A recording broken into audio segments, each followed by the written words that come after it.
I'm Lucas Bretschger. I'm from ETH Zurich in Switzerland, and I'm the current president of the European Association of Environment and Resource Economists, and currently visiting Fiesole, the European University Institute.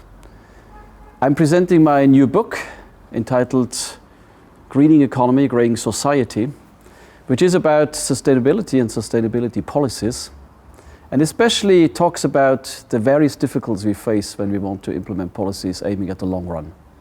In fact, we know about the many challenges we face: global warming, loss of biodiversity, decreasing ecosystem services, scarce water supplies. But when it comes to concrete policies, when we want to implement concrete policies, we notice a lacking political will, lacking political commitment, and also many difficulties of coordination on the international scene. So what the book is talking about, what is the concern of people when not implementing what is prescribed by science, by economists, because we are aware, in fact, what the problems are, and we also know what possible solutions would be. We have technical solutions, we have solutions by changing prices, by changing quantities, but still this is not well embraced in the public, and we have to think about what the reasons are for this.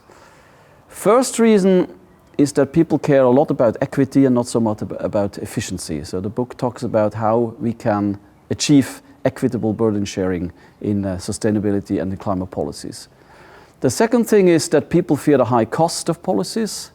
And there the book argues that once we take a dynamic perspective, when we talk about induced innovation and about induced investments, the costs decrease quite a bit.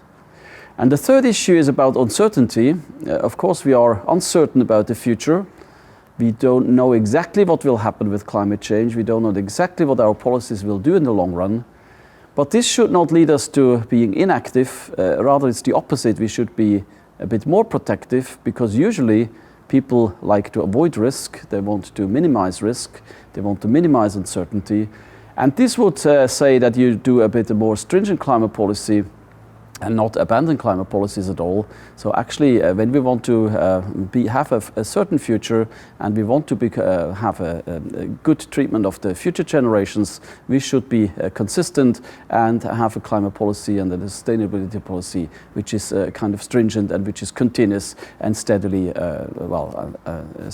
supported. So these are the main conclusions. And for the rest, I encourage you to look at yourself and to basically read the book.